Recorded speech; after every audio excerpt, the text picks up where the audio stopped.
जब धके जी कि गम गम गम के जी मिजाज मोर सन के जी चिलम जब धके जी कि गम गम गम के जी मिजाज मोर सन के जी नसेड़ी बनी पाका गणेश जी के पापा पिसा पावतनी भांग नहीं थमक जी चिलम जब धके जी गमा गमा गमा के जी मिजाज मोर सन के जी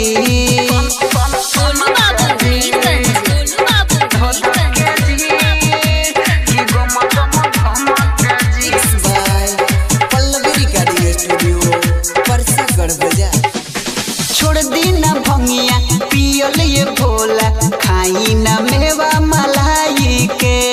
कहीं तो यबे धो देत बानी कहीं से हम तो लियाई के छोड़ दी ना भंगिया पियल ये भोला खाई ना मेवा मलाई के कहीं तो यबे धो देत बानी कहीं से हम तो लियाई के भंगिया धतूरे खाई न भरपूरे मनाई तो निमन के जी चिलम जब धके जी गमा गमा गमा के जी मिजाज मोर सन के जी धके जी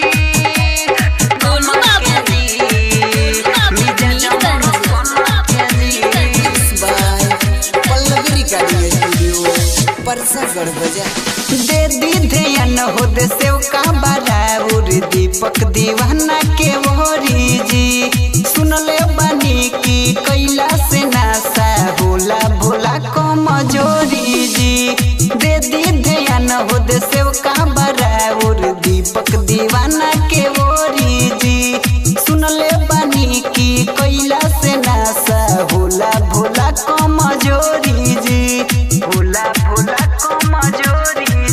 कहे विकास बिहारी सुनी त्रिपुरारी जनी करी परसन अब हम कह जी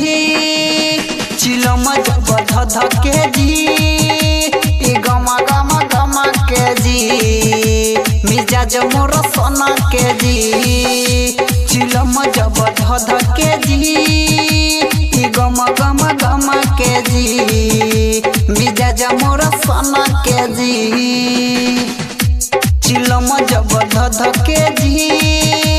कि गम गम गम के जी मिजाज मोर सन के जी नसेड़ी बनी पाका गणेश जी के पापा पिसा पावतनी भांग नहीं थमक जी चिलम जब धके जी कि गम गम गम के जी मिजाज मोर सन के जी।